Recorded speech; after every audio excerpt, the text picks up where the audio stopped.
سوال یہ کرنا چاہ رہے ہیں کہ یہ زلزلے کیوں آتے ہیں، اس کے اسباب کیا ہیں، اس حوالے سے تھوڑی رہنمائی فرما دیجیے۔ بسم اللہ الرحمن الرحیم۔ زلزلہ کے کچھ تو سائنٹیفک ریزن جو ہے وہ بیان کیے جاتے ہیں، لیکن اگر اسلامی نقطہ نظر سے ہم دیکھیں تو زلزلہ گویا کہ عذاب الہی کا جو ہے وہ ایک صورت ہے، اور یہ اس کا جو سبب علماء نے بیان فرمایا تو فرمایا کہ وہ لوگوں کے گناہ جو ہے وہ اس کا اصل سبب ہے، اور اس کے وقوع پذیر ہونے کی صورت یہ ہوتی ہے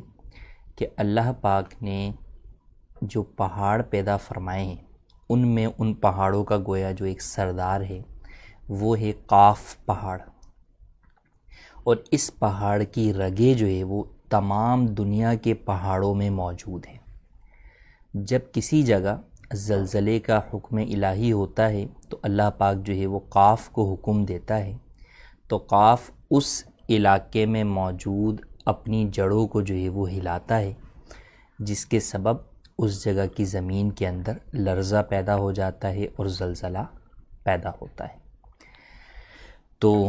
چونکہ ایک مسلمان کا یہ عقیدہ اور نظریہ ہونا چاہیے کہ جو کچھ بھی دنیا میں ہوتا ہے، اگرچہ اس کے ظاہری اسباب کچھ بھی ہمیں نظر آ رہے ہیں کہ جناب زمین کے اندر مختلف جو ہے وہ پلیٹیں ہوتی ہیں جو آپس میں ٹکراتی ہیں، جو بھی سائنٹیفک ریزن ہے، یہ سب ظاہری اسباب ہیں، ان سب کے پیچھے جو اصل سبب ہے وہ ہے حکم الہی۔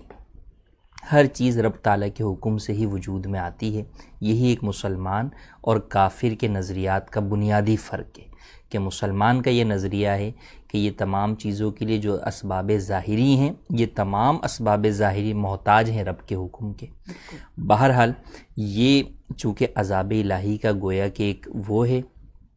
نمونہ ہے کہ آج کئی جگہوں کے اوپر ہلکا سے زلزلہ آتا ہے تو یہ کیفیت ہوتی ہے، تو کل جب اللہ پاک جو ہے وہ قیامت کے دن یہ تمام پہاڑوں کو، تمام زمین و آسمان کو، سب کو تباہ و برباد فرما دے گا۔ اور فرمایا گیا کہ پہاڑ جو ہے وہ روئی کے گالوں کی طرح جو ہے وہ، جس طرح روئی کے وہ ریشے اڑ رہے ہوتے ہیں نا، اس طرح جو ہے وہ پہاڑ اڑ رہے ہوں گے۔ تو اس سے انسان کو یہ سبق لینا چاہیے کہ کیا کیفیت ہوگی، کیا معاملات ہوں گے، کیا اس وقت کے جو ہے وہ حالات ہوں گے۔ تو آج جب بھی کہیں ایسا خبر آتی ہے یا خدا نخواستہ زلزلہ ہی آ جاتا ہے یا زلزلہ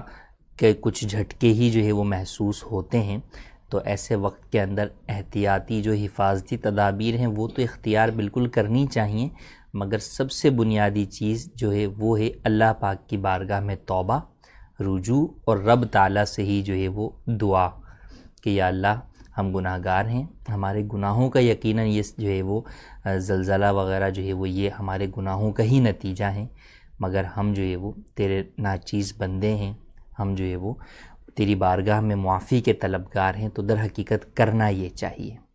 چاہے طوفان آنے والا ہو، چاہے سمندری طوفان آنے والا ہو، یا کوئی بھی ایسی چیزیں ہوں، تو ایسے وقت کے اندر کرنا یہ چاہیے کہ رب تعالیٰ کی بارگاہ میں رجوع کرنا چاہیے اور اللہ پاک سے جو ہے وہ معافی مانگنی چاہیے۔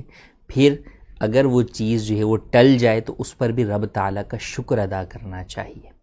اور اپنی زندگی کے اندر بدلاؤ لانا چاہیے کہ جو اپنی زندگی ہم نے پچھلی گناہوں میں جو ہے بسر کی تھی، تو گویا کہ وہ ایک وارننگ ہمیں ملی، تو اب اس وارننگ کو ہم بھلا نہ دیں،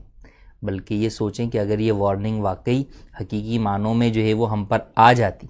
اور ہم اس کے اندر ہلاک ہو جاتے تو آخرت کا سارا جو ہے وہ پروسیس شروع ہو جاتا ہمارا، اور پھر ہماری جو ہے وہ کوئی ہم مزید نہ نیکیاں کر سکتے، نہ توبہ کر پاتے، کچھ بھی نہیں کر پاتے۔ تو گویا اللہ پاک نے ہمیں یہ ایک موقع اور مہلت دی ہے، تو اس مہلت کو ہمیں اپنی آئندہ کی زندگی کو درست کرنے کے لیے غنیمت جاننا چاہیے، اور ہمیں اپنی اگلی زندگی کے اندر اس کو نیکیوں کی طرف جو ہے وہ لانا چاہیے۔